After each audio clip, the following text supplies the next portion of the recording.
Welcome to the presentation of a lecture from Gnostic Radio, a free public service from the Gnostic tradition of Samael Aun Weor. Gnosis is the root wisdom of all the world's great religions. Gnosis is a universal teaching of practical science, whose goal is absolute liberation from suffering and the complete development of the human being. This lecture is one of many available by free download or podcast. The hundreds of hours of lectures range in topic and complexity in order to address the many needs of humanity. Each Saturday, Gnostic Radio broadcasts live. The live lecture is accompanied by an online chat, allowing listeners to read additional explanations related to the lecture and providing an opportunity to ask questions of the speaker. To learn how to participate or tune into our continuous web broadcast, visit our website for more information at gnosticradio.org. Gnostic Radio is made possible by the financial support of listeners like you. For more information or to make a donation, visit our website at gnosticradio.org. Now, with heartfelt wishes for the end of suffering for all creatures, we begin the lecture. May all beings be happy.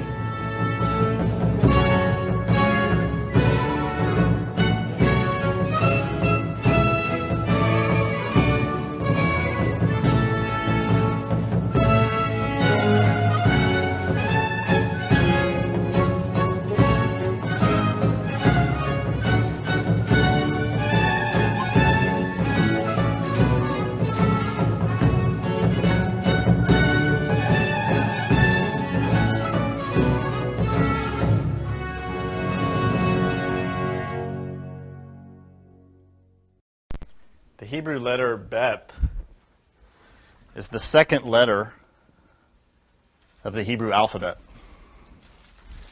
or the Hebrew Aleph Bet. The first letter, of course, is Aleph, the letter A, the number 1, which we studied in the last lecture. And the letter Bet, which represents the number 2, is the extension or vehicle of the Aleph. To understand Bet, you have to always remember Aleph, because Bet is that through which Aleph speaks. Bet represents a mouth. And in its shape, you can imagine this. Beth represents the mouth of God, through which the breath, the Aleph, emerges. And in this emergence of the breath of God is life. The breath of God is the neshama, the soul. That breath is creation, emerging through Beth.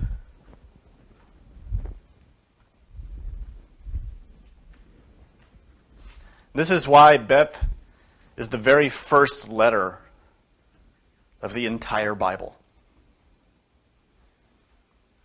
The entire Torah, or Tanakh, begins with Beth.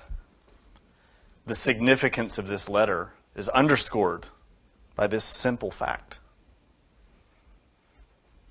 that the understanding of the entire Judeo-Christian mysticism rests in Beth, this sacred letter. And if we have not understood the letter Beth, we have not understood the Jewish or Christian religions. This is why it's so important for us to understand the Hebrew letters.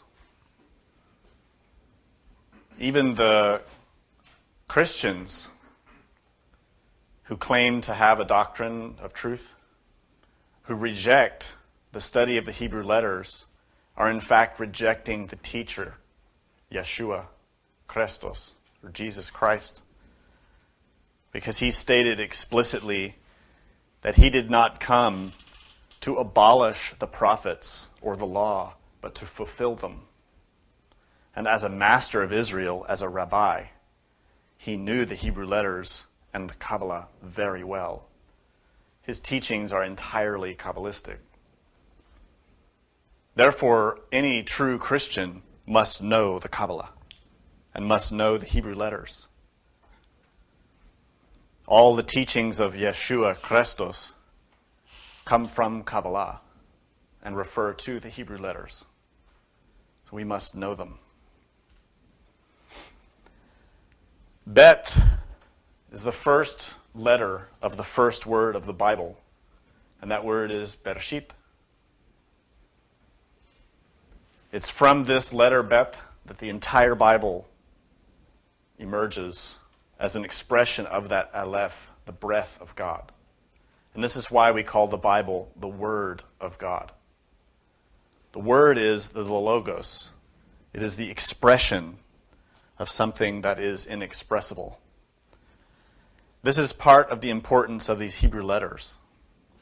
They encode and symbolize a form of knowledge that is inexpressible and is incapable of being symbolized. So each letter has multiple meanings, has a depth of significance that's far beyond the intellect. To grasp the real meaning of the letters requires the intuition, to be active and receptive. And with intuition, we can grasp the full depth of the meanings in these letters. The letter Bet, while it can represent a mouth, can also represent a tent or a house.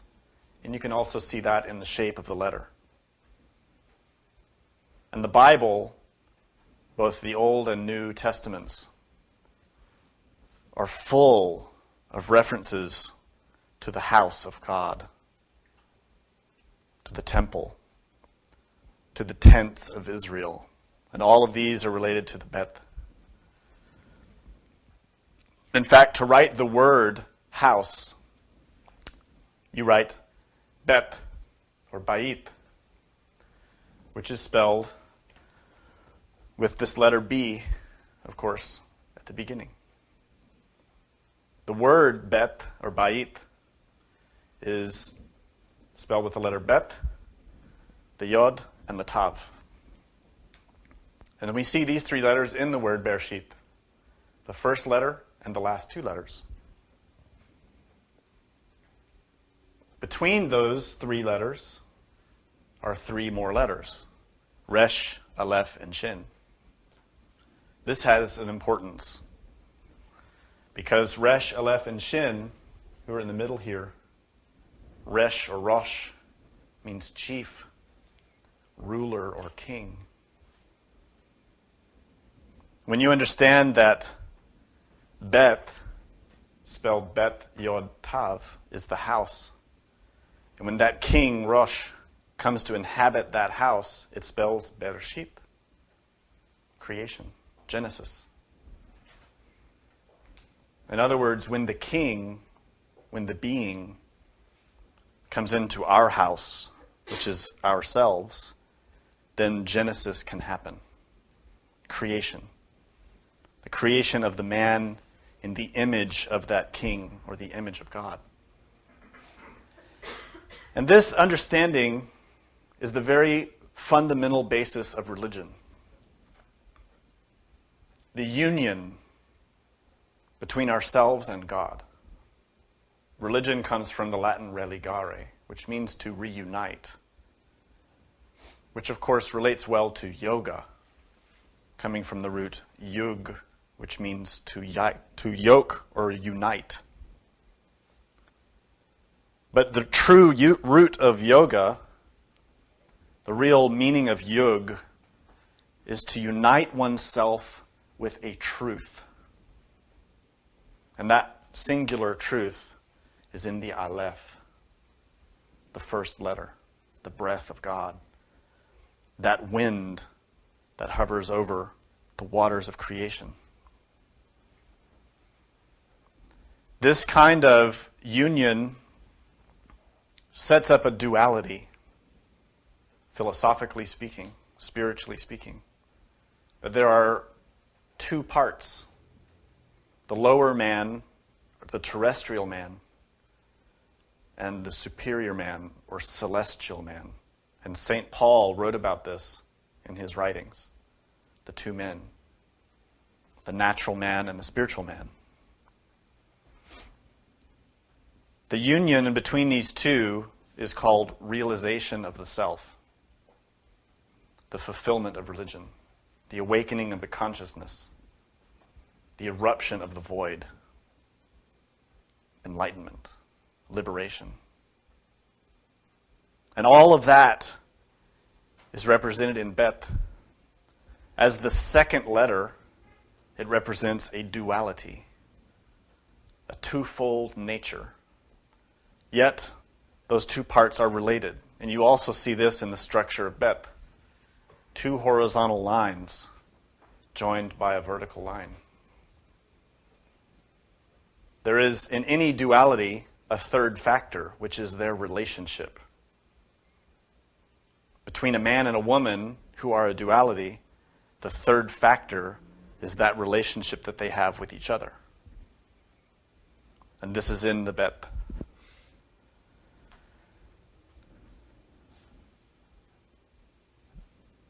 As a fundamental basis for religion, Beth is the first letter of the whole Bible. And Beth stands for the number 2. So when you look at this word Bereshit, normally in the English Bibles or Latin Bibles, it's translated as in the beginning. But the word doesn't actually mean that. This word Bereshit is full of meanings. It can be approached from many angles and can be seen to have many depths. If we look at that Beth, the first character, as a number, which it is, the number 2, then we would read Beth Reshit.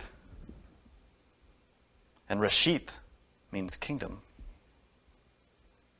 So the first word of the Bible could be read as 2 kingdoms. In other words, in Hebrew, this would say Bereshit bara Elohim. 2 kingdoms created the Elohim. Beautiful. And we know those 2 kingdoms are the heavens and the lower kingdom, which is where we are, which is us. The superior kingdom, which is where our being, our inner Father, resides. And the lower kingdom, which is where we reside. The point of religion is to unite these two, to make them one. To put God in charge of our own temple, our house, our Beth. That king needs to come and reside inside of us and unite the kingdoms to make them one. This is the meaning of Genesis. Creation, to make the man in the image of God, is to make the 2 kingdoms a perfect reflection of one another. Of course, we have not accomplished this task. We have, unfortunately, made our house a den of thieves. This is why Jesus said this in the book of Matthew. My house shall be called a house of prayer, but ye have made it a den of thieves. That house is Beth. That house is us. It's our mind, our heart, our soul, our body. We have filled our house with thieves, desires, egos, thieves who steal the wealth of God, who steal the consciousness, who steal energy, who steal our life.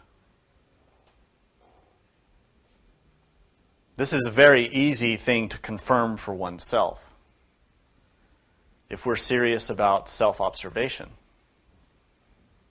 If we watch and observe our house, our psychological house, which is our own Beth, we can see who inhabits it. If we observe our mind, our heart, and the actions of our bodies, we will see a den of thieves. We will see rampaging pride who seeks to control our entire psyche in order to sustain itself, who seeks to steal the wealth of God, all the benefits of life, the fruits of being in a body, in order to feed lust, to sustain resentment, to nurse envy. These are those thieves who have inhabited the temple of God. This is why Jesus represented in a symbolic way the fury of Christ against those moneylenders, those thieves who have filled the temple with the desires of merchants, wealth, and all kinds of materialism. Those thieves are in our own psyche. Our Beth, our temple, our house is filthy. None of us can claim to be true Christians or Gnostics or Jews or Buddhists because our own temple, psychological temple, is really filthy. Until the day arrives that we have purged the temple, that when we look into our mind and no lust is present, no envy, no fear, no resentment, no pride, but only humility, charity, chastity, happiness for others, great diligence in the consciousness. When these qualities emerge from within our own Beth, God is happy to inhabit that because those qualities are of God. That is the goal of Bereshit, creation. It is to establish God in his own house, which is us. This relates to an ancient root. This letter B, Beth, also relates to the Sanskrit bu, which means to be or not to be. And it is the root of the word build in English. We get the word build from the Sanskrit bu. And that's a very interesting correspondence. That bara, Bet Resh Aleph, the first three letters of Bereshit, means to create. Bara is to create. Bet is to create. Bu is to create. Be is to build. But that creation is to create the man, the temple of Solomon, the solar man, the temple to house God, the Spirit of God, the Shekinah.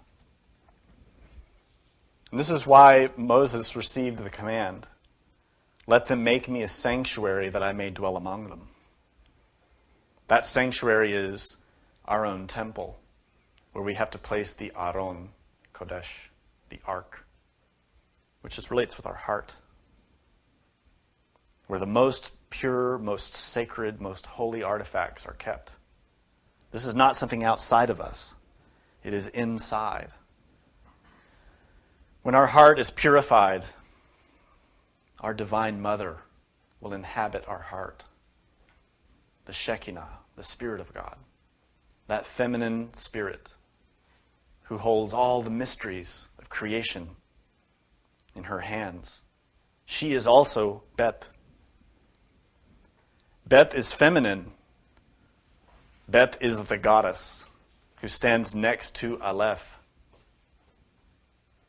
the Father. You see, Beth holds that duality. Two pillars who stand side by side. Jachin, Boaz. Those two pillars are the very structure of any temple. Those two pillars hold up the temple. And if you look at the tree of life, you see two pillars on the two sides. These are Beth.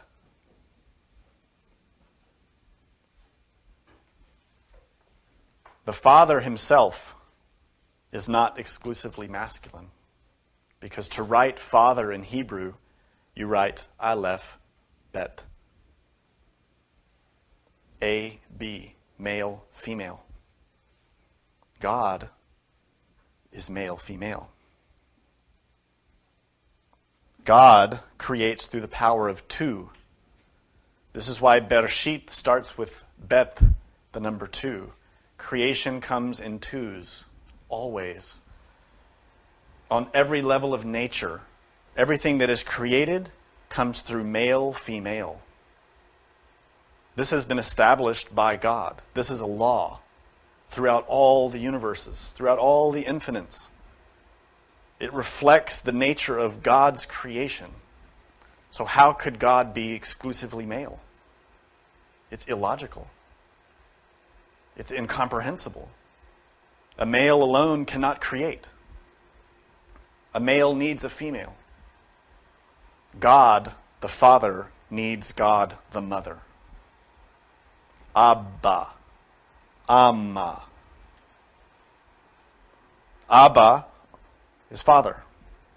Not only in Hebrew, but in Sanskrit, in Hindi, in Tibetan, all over the world. Abba. Pa.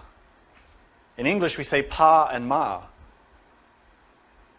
In India, in China, in Tibet, they say amma, appa. Father, mother. Creation comes in twos.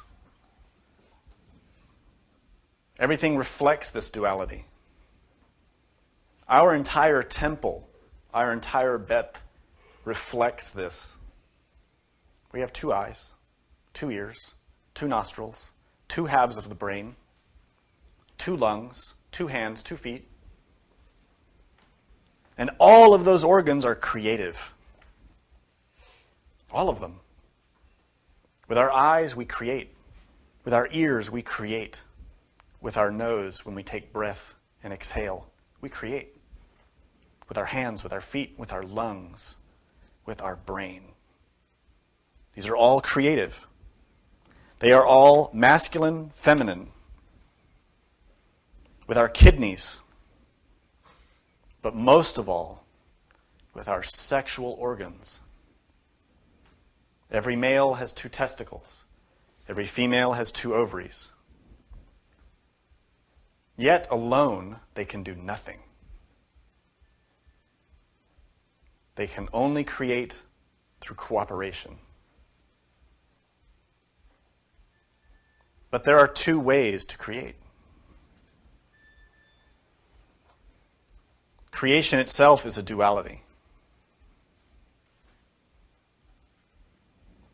This is why the tree of knowledge, da'at or gnosis, represents 2 paths. The path of goodness and the path of pollution. In the Bible, these are called Tob and Ra, good and evil.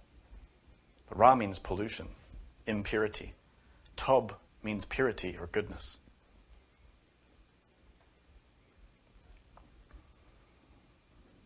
Humanity, in this time, at this moment, ignores how to create through purity. Humanity is completely under the power of impurity, Ra, the impure spirit, pollution. And that is why humanity has been kicked out of Eden. This is why humanity fornicates, adulterates, suffers. Not just physically, mentally, emotionally, spiritually. Jesus said, If you look at a woman with lust in your heart, you have committed adultery. That's not merely a physical act. Fornication is the same. Fornication is how those thieves in our house steal energy, even just through the mind, through lustful thoughts, through lustful fantasy, through arrogance, through pride, through envy, through gluttony. All of these are a form of sexual abuse because they abuse the root sexual power of the human being. Those energies are stolen by the ego to feed and sustain itself. Thus, a form of creation occurs, but negative.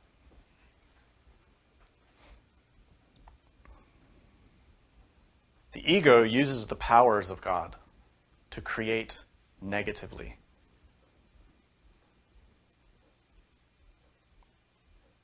The job of the true, sincere aspirant towards the light is to learn to create in purity through chastity,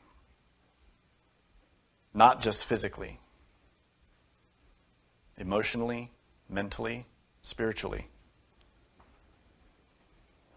This is a profound mystery related with Beth. How to create the man, not the masculine.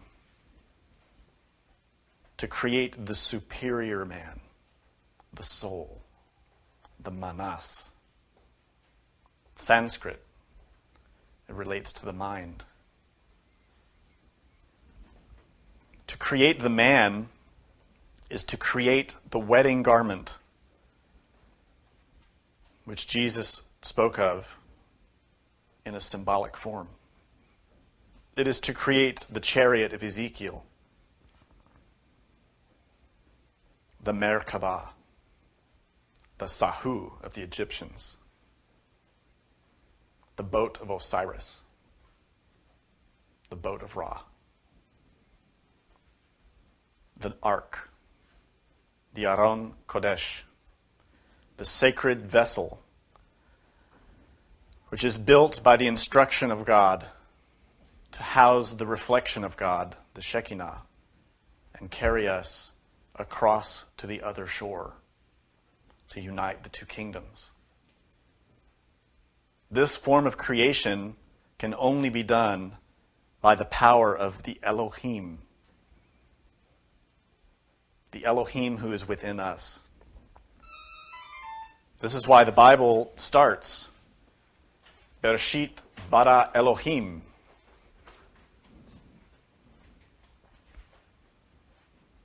That creation is a work of the Elohim. And that Elohim is within us.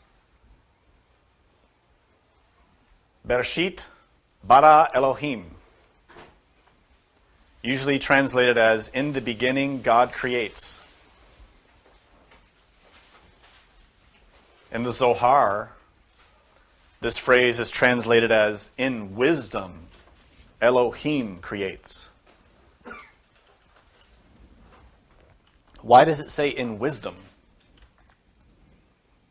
And who is Elohim? It says in wisdom because of who the Elohim is. Elohim is a plural word. In the English and Latin Bibles, it says God, singular masculine. Elohim is not singular masculine. Elohim is a plural word, which comes from El, which is God, masculine in Hebrew. Eloah, which is God, feminine in Hebrew. Im is plural. Elohim, God and goddess. When we look at the Bible as it's intended to be meant, intended to be read as a manual of spiritual development, the first three words tell us, Bereshit bara Elohim. In wisdom, your Elohim creates. Your Elohim is your inner father-mother. And they create in you through wisdom.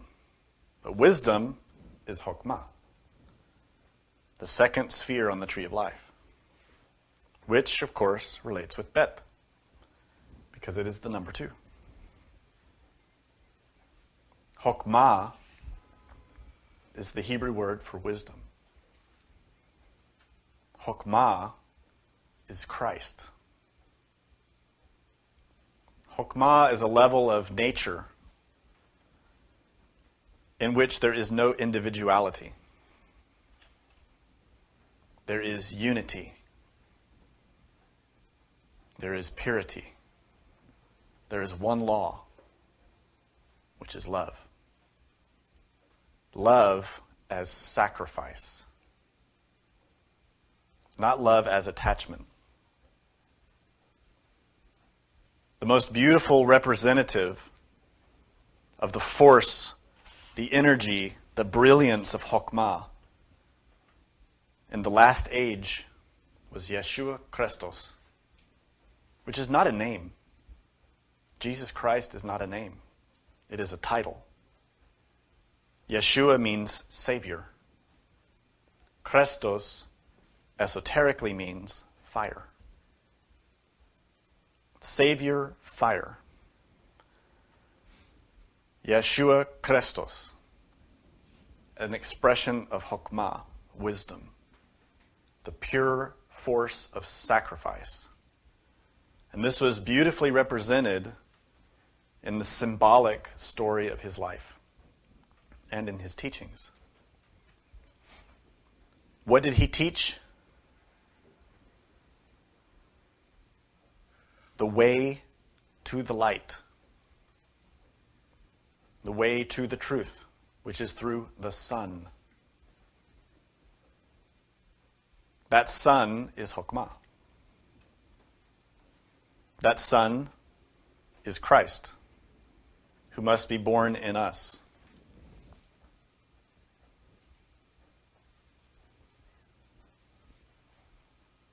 When he was giving his teaching, the religious powers of his day, who knew the Kabbalah but rejected his teaching, were outraged that he was giving the knowledge openly to everyone.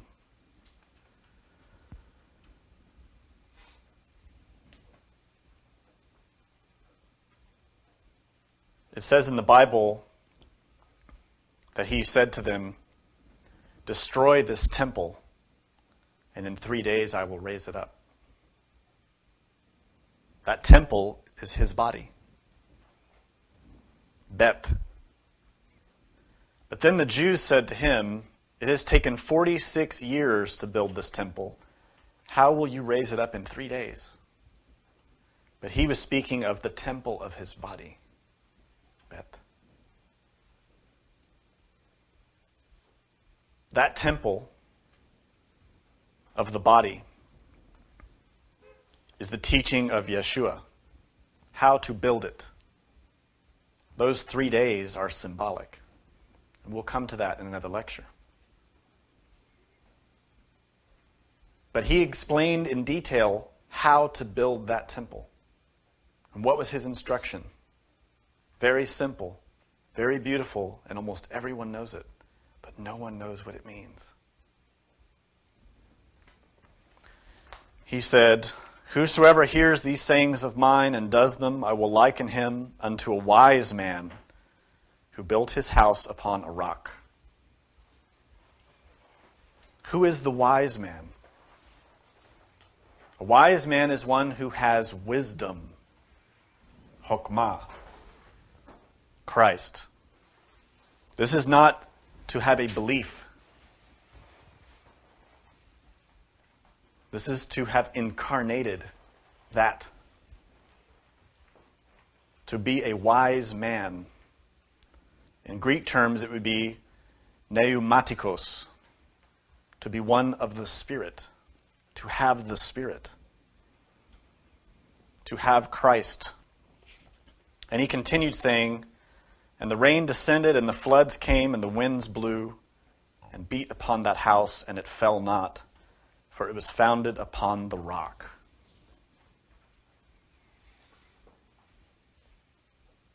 That rock figures significantly throughout the teachings of Yeshua. Not only in the teachings of Yeshua, throughout the Old Testament. Jacob rested his head upon the stone and saw the visions of God, of the angels. All of the great mystical traditions depend upon a stone, a rock, which forms the basis, the foundation of the temple.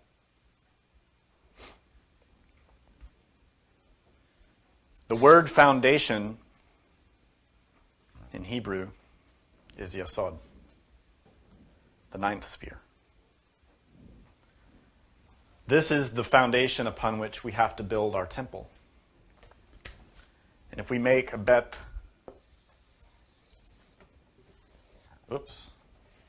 across yasod, that encompasses the whole tree, we put the foundation across yasod and the top of the Beth across the upper spheres, we see the two kingdoms. Beth Rashith. We see the whole temple of God. The whole Beth is the entire tree of life. So the bottom line of this letter Beth relates with Yasod. It is the foundation of the temple. And of course, if we superimpose this tree of life over our physical body, Yasod corresponds to our sexual organs.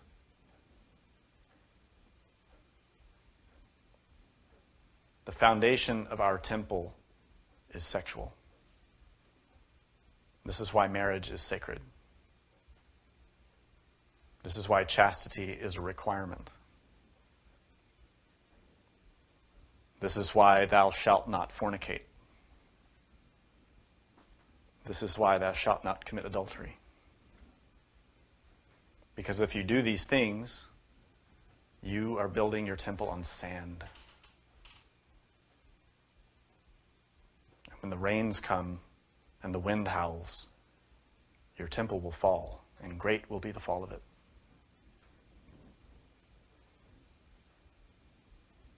On the social level, we are witnessing this today. The winds have come. The rain is pounding the house of humanity. And the house is crumbling.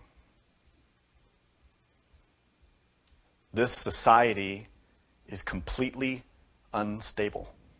It is built on sand.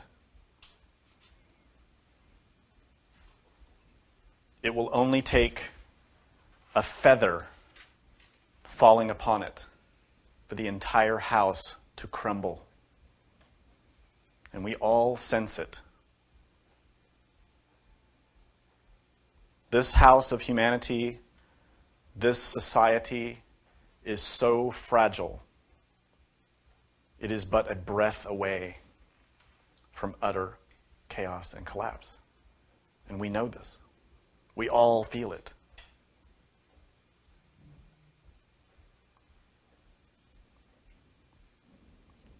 We as children of this humanity are responsible for it. No one else. We have made this. Yet, it is also in our hands to change it. This society is an extension of who we are as individuals. If we build our house on rock,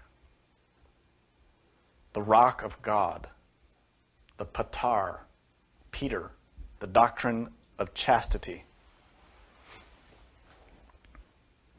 we can make a fit vessel for the Spirit of God to inhabit, by means of which we receive the guidance of God, the protection of God, the insight.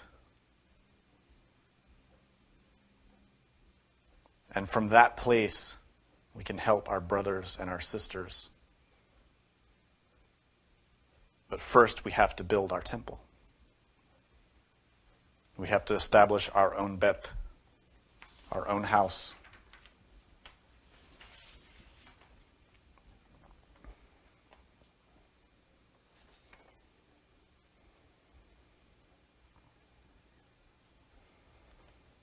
Unfortunately, humanity is not interested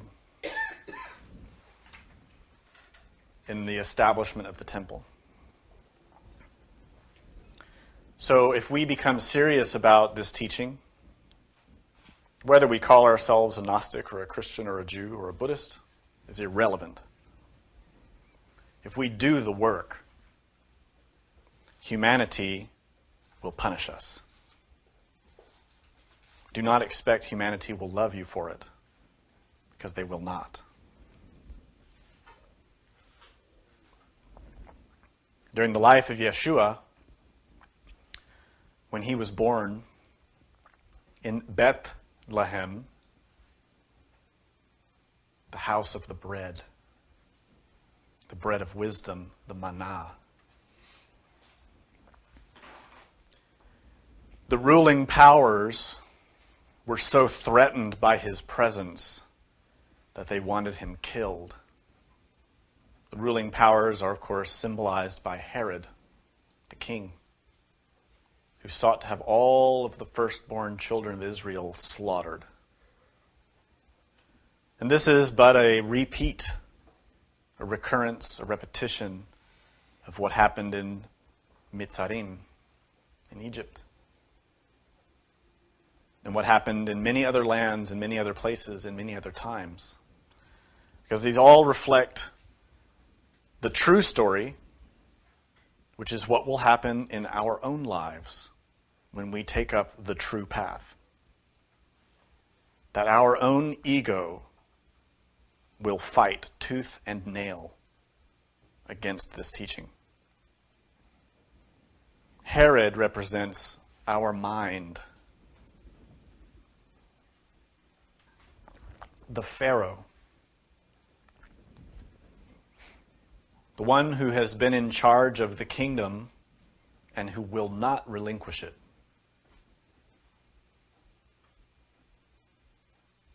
This is the world, the humanity, the society that will fight against us. We might see that reflected in the outside world. If we take up this path and our spouse or our family do not understand, or our friends. But the only reason that those types of situations can be painful to us is because our egos are pained by it. We tend to blame the outside force. To say, well, I can't enter the path because my spouse won't accept it. My family won't accept it. My friends won't accept it. We're using those outside circumstances to hide the truth that what will not accept it is the pain that our ego feels when our pride feels like our friends won't accept us. When our fear feels like our spouse might leave or might reject us. When our envy says, but then I won't be like the rest of my friends. They won't like me. I won't be able to have what I want. You see, the ego, Herod, the Pharaoh, is very clever and uses outside circumstances to mask itself, to prevent the consciousness from seeing the truth.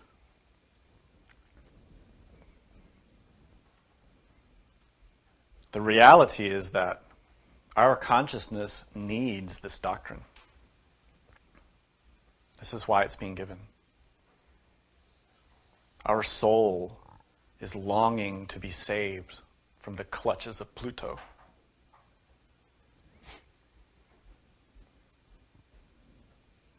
Eurydice symbolizes the soul trapped in hell, who Orpheus has to descend in order to redeem. These two parts of our consciousness symbolize this struggle of that part of us who longs to enter the path and return to the light, and to do so must descend into our own infernal abyss in order to redeem our soul from the thieves who inhabit our temple. But that fight is terrifying, because we have to descend into all that uncleanness whose existence we prefer to ignore. This is also symbolized in Beth. 2 levels. This duality. A great cosmic truth states, before any exaltation, there must be a humiliation.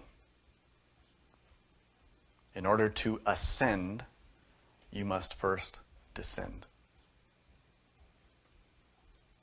The meaning here cannot be elaborated by the intellect fully. But it implies that in order for us to ascend upwards, we have to descend downwards and clean the mind.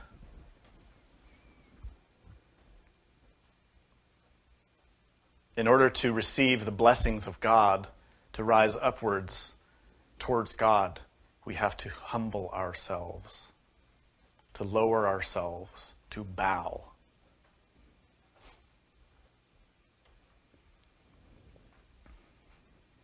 To prostrate in the temple, to be humble.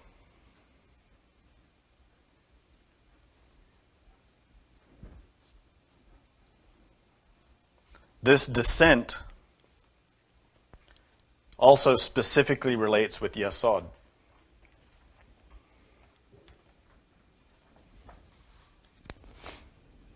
We have to descend into the 9th sphere.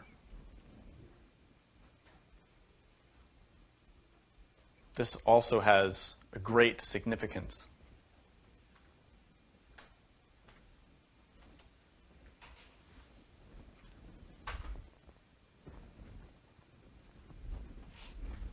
To descend into the 9th sphere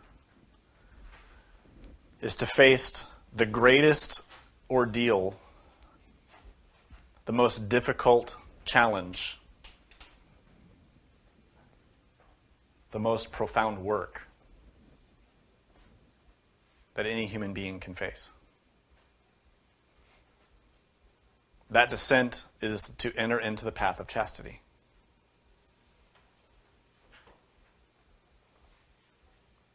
To become Hercules, to become Orpheus, to become Aeneas, Odysseus, Theseus, Perseus, Dante. All of these great heroes who had to descend and conquer in order to rise. The descent is psychological and it is sexual. The 9th sphere relates with Yesod, but it also relates with the lowest levels of the mind. The Klipot, or hell, the infernos, are represented in 9 hells, which are depicted throughout world religions and mythologies. And those 9 hells reflect 9 heavens. Behold the 2 kingdoms. Behold the duality of nature. 9 above, 9 below. And in the middle is the physical world. In the middle. 9 heavens, 9 Sephiroth, 9 hells, 9 Sephiroth. A great duality. To descend into Yasod, to descend into the 9th sphere, is to go as a warrior throughout all the levels of our own mind with the armaments provided to us by our Divine Mother in order to slay Medusa, the opposite of the Divine Mother. Beth is the goddess, but Beth is dual. The goddess Minerva, Athena, is opposed by Medusa, her mirror image, but infernal. Durga is opposed by Kali. The goddess has her infernal aspect, her infernal face, who represents how her creative power is utilized by the thieves of the ego, the animal mind, the minotaur, the beast in the abyss, the Leviathan, who captures that energy and creates demons, devils, thieves, egos. So as a warrior, as Orpheus, Theseus, Perseus, Hercules, Heracles, Dante, we have to descend and cleanse the mind. But the only way to do that is if we have the weapons, if we have courage, we have strength. Those weapons are provided by Beth, the Divine Mother. Those weapons are the shield, the sword, the helmet, the magical armaments. Athena, Minerva, goes to Vulcan in order to acquire these weapons for her child, for her son. So he's properly prepared for his mission. Vulcan works in a forge, just like Mime in the Ring of the Nibelungen. In the forge of the alchemist, the forge of the Cyclops, where all the weapons are crafted amongst great heat and pressure. This is alchemy, Tantra, where the continuum, the stream of energy, the life force of the Kundalini, the Pentecostal flame, is harnessed in order to build Bereshit, to create the weapons. The weapons are conscious tools. The method to comprehend, it is meditation. It is self-observation. It is self-remembering. It is that spear of Athena, Minerva, the goddess, the lance of Longinus, the Holy Grail, Excalibur. All of these objects represent sacred artifacts that are built to be placed in the ark, the Aron, the temple, which is us. They all represent psychological tools that we must receive from our own Elohim. Bereshit bara Elohim. In order for us to descend, to cleanse, to purify, to create. This is how we become an image of God, a reflection of God. There is no other way. There is no other way but through creation. Belief creates nothing.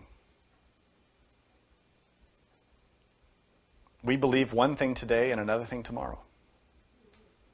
But fundamentally, nothing changes. We exchange beliefs from moment to moment. Today we believe in a politician, tomorrow we don't. Today we believe in a philosophy, and tomorrow we don't. Today we believe in ourselves, and tomorrow we don't. But what changes? Nothing. Real change comes through action. But that action, in order to create change in the Spirit, has to be action in accordance with the Spirit. The message that is hidden in Beth, in Bereshit, is how to bring that Aleph, the breath of God, through our mouth in order to create. Because you remember that Yeshua says, it is not what goes into a mouth that makes him impure or unclean, but what comes out of it. What emerges from our mouth? From our Beth. He's not talking about our physical speech. This is a Kabbalistic statement. When we know that our mouth, our Beth, is us, our temple, our psychology, what is coming out of that? When we analyze ourselves, when we analyze our planet, what is emerging from our Beth? Filthiness, destruction, violence. There's nothing of God coming out of our temple, whether as an individual or as a world. So from where is this golden age going to come? From where is this enlightenment going to emerge? If our own Beth is only spewing filth and nonsense,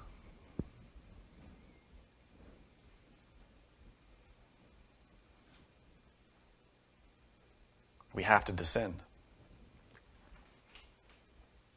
Moment to moment, day to day, fighting against our own mind,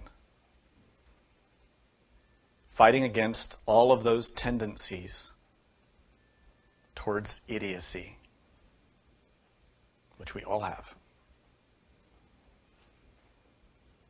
We have to remember that this body, this mind, was given unto us for us to craft it, to prepare it, to create a temple for God. What have we accomplished? Each day we should reflect upon this. What have we accomplished today? Have we cleansed our temple today? Did we sweep? Did we scrub? Did we carry out the trash? Or did we bring more in? This is not a matter of belief or good intentions. It is a matter of work. We are not measured by our intentions. We are measured by our actions and their results. Therefore, whosoever hears these sayings of mine and does them, I will liken him unto a wise man who built his house upon a rock. And the rain descended, and the floods came, and the winds blew, and beat upon that house, and it fell not, for it was founded upon a rock.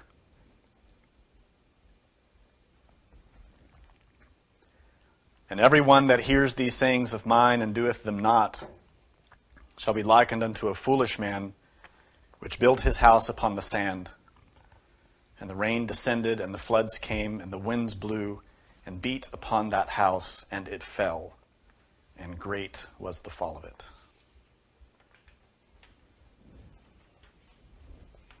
Do you have any questions? You said earlier that if we work on ourselves, that humanity will punish us. But if the work is secret, how can humanity punish us? Because we have karma. This work is secret in the sense that the only one who knows if we're doing it or not is us. We can tell all our friends and family or not. It's irrelevant. The one who really does this work cannot be measured by any external circumstance. It cannot be seen. No one can see in another person if they are really working. Unfortunately, the students and instructors all think that they can tell who's working and who's not. This is a lie. But you will know, or not, according to your work. So when I say that humanity will punish us, it's because, as I explained, our ego will react. We will face circumstances, challenges, ordeals, complications in life, and we will suffer because we deserve it. Moreover, we need it. If we don't see the egos in us that cause pain, we cannot eliminate them. This is the help that comes. This is Lucifer, who comes and says, okay, I see that you're satisfying the basic requirements and that you want to enter the path. You're knocking on the door. Fine. Here's your first ordeal. You want to enter this? Fix this. Change this. This is your ego. This is your karma. We need that. The path is not a path of roses and flower petals. It is caltrops and thorns and sharp rocks. And our feet bleed, and our burden is heavy.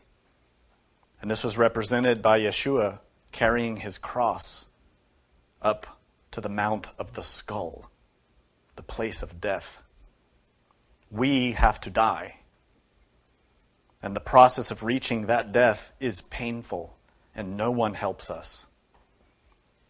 We are spit upon, we are laughed at, we are ridiculed. Inside, psychologically, by our mind.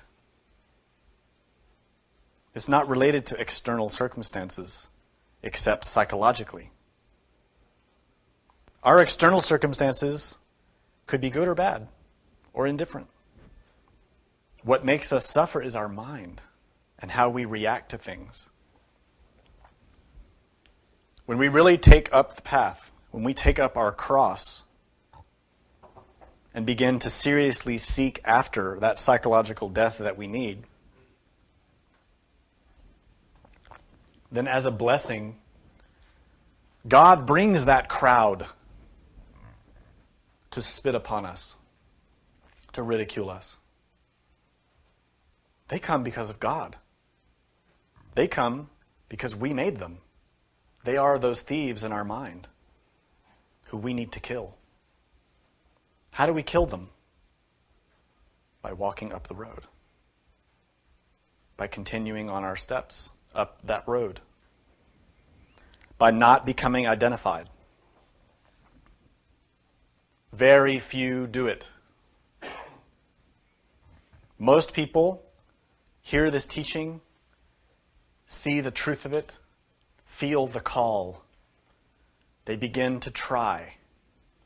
They may take some steps, but as their own mind spits upon them, ridicules them, brings in doubt and fear and uncertainty and attachment to lust and pride, they put down the cross and they go back into the crowd and they disappear.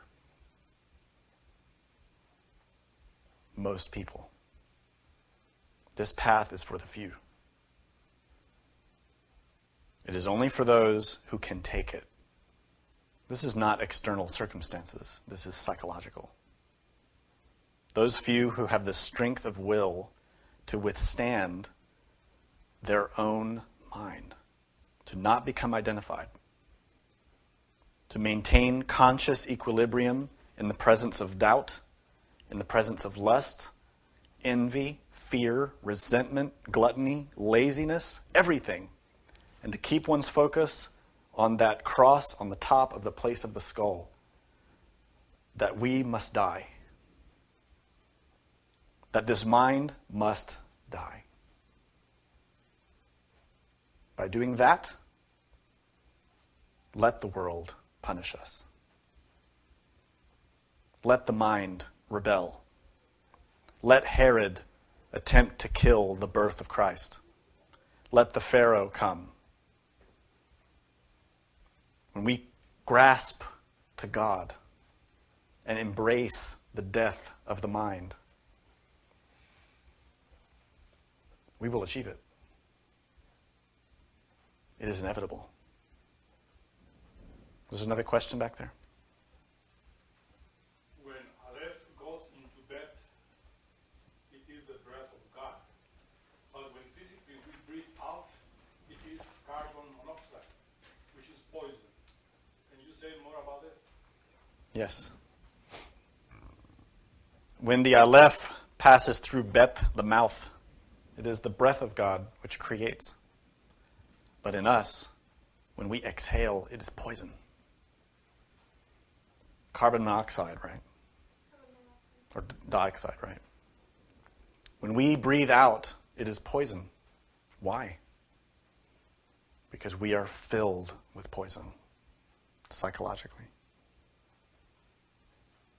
Physically, this organism is merely a transformer of energy. Right? But the breath we exhale is beneficial for other creatures, plants, who take that as food. But the same is true of the breath of God. That breath of God is poison to the ego, but food for the consciousness. That's another question.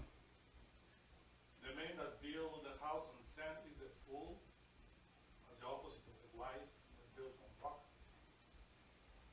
Yeah, of course, the man who builds his house on sand is the fool, which is us. We have built our temple on the sand, which means the shifting circumstances of life. Our personality, our education, our country, our language, our family, our beliefs, our theories. None of these come from God.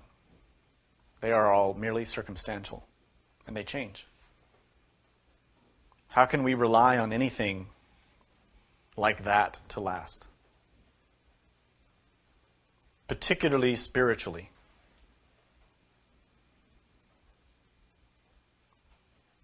Most of us who have come to Gnosis have come through other religions. Maybe many. Passing through different belief systems and schools and religions, temples, churches. Reflect into your own life how all of those shifting sands have left you with little foundation. A very shaky place. Obviously, we still seek stability, something solid. But that is not outside. The foundation that we need, the rock, is not outside of us. It is not in a temple or a church. It's not in a belief. It's not in any person, a preacher, a lama, a master. It is in your own Elohim, who works through your own Yasod. The foundation we need is inside. Another question? Why is the work in the ninth sphere being referred to as descending? Is it descending from absolute what is the significance of Dante visiting the 9 spheres of hell regarding the sexual world?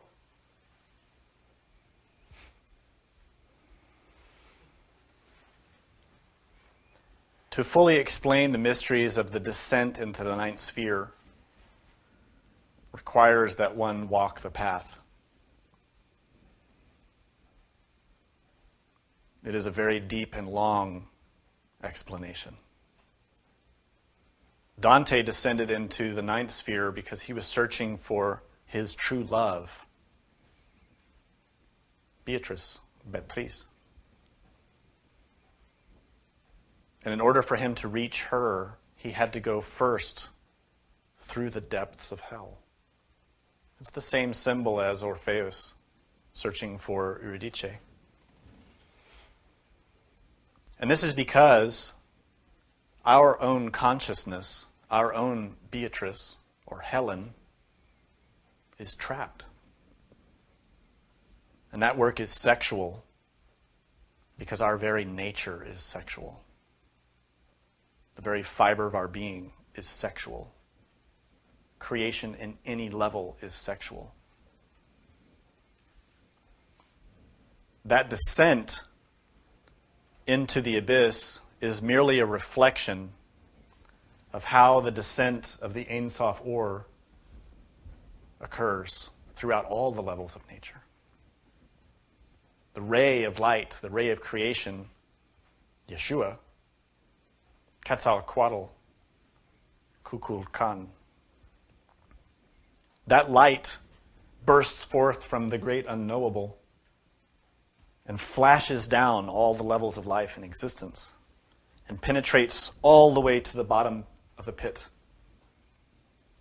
It is the essence of life in every level of existence. When we descend, we follow that path so that we may ascend.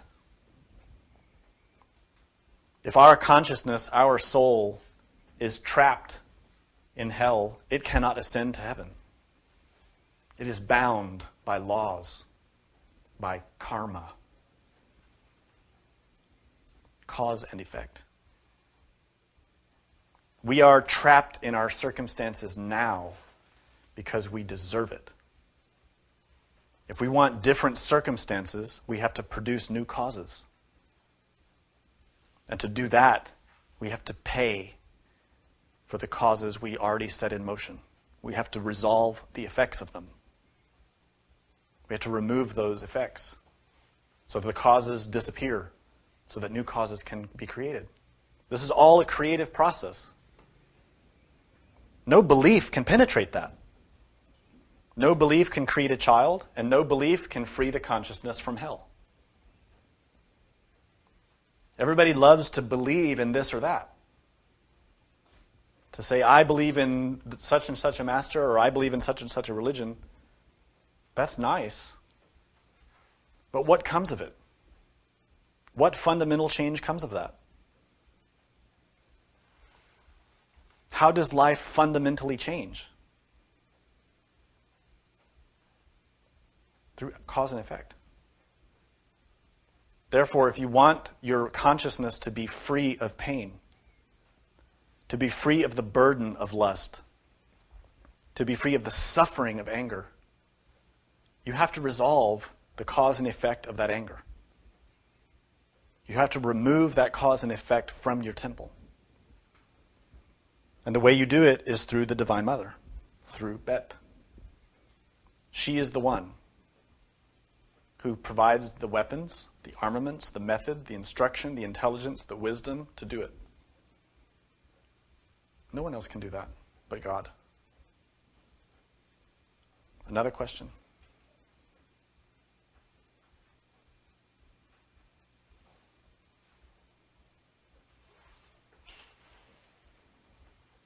Is it also the Black Lodge who punishes us when we begin the work?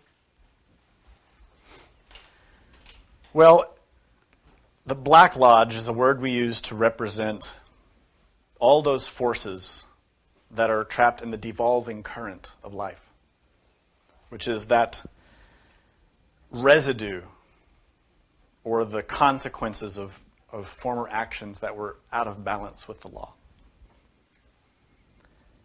Because we have done that, because we have committed crimes, we ourselves are the Black Lodge. Our ego is the Black Lodge. And we are 97% more or less trapped in that. So all of us are the Black Lodge. And when we try to leave that, everybody else who's there doesn't like it. So of course, they fight. And there are some who are conscious of that, who embrace it. And there are many levels. Some harmless, some very potent, some quite deadly. And they fight against any who try to leave their domain. This also is represented in Beth, two kingdoms, white and black. The evolving current and the devolving current. If we try to leave the devolving current, it is not easy. It's very difficult. Why? Because we owe a lot there. We have a lot of ties, a lot of debts, a lot of relationships. And moreover, we feel ourselves there. We have belonged to that for so long that it feels normal. It feels right. It feels natural. This is why nowadays, physically, all of this degeneration and filthiness that has been submerged in the mind of humanity is emerging in the physical world. As if it's normal to be a pedophile or a homosexual or an adulterer. These things are now embraced. They are celebrated. Celebrated in music and movies and television and books. We celebrate crime. We worship criminals. Look at the movies. They worship killing and crime and how to betray people and how to fool people, how to lie. Who are the great heroes in all our movies now? Con artists, criminals, liars, violence, right? No virtue, no chastity, no humility. We like arrogance. We like cruelty. We like lust. That's all Black Lodge. That all belongs to the devolving current. That is why this humanity will be destroyed. It is inevitable. That current only heads for destruction. It cannot create anything good or beautiful. What good will come of a society that worships violence and lust? What elevated qualities of the Spirit can come from that? Nothing. This society worships stealing, crime, violence, lust, envy. The result will be pain. So when we try to come out of that, everything resists it. But the main thing that resists it is our own mind, because it feels weird. Any other questions? Is Bethlehem related with the Eucharist in the Beth, the temple? The bread of God? Yes. The word Bethlehem is clearly related with the Eucharist, as are all the other words related with Beth. Bethpage, Bethany, Elizabeth, many. Bethesda, Bathsheba. The Eucharist, of course, we covered extensively in a series of lectures called The Sacraments of the Gnostic Church. And Bethlehem has a significance too deep for us to enter into here. We'll take another lecture. Any other questions? Okay, thank you.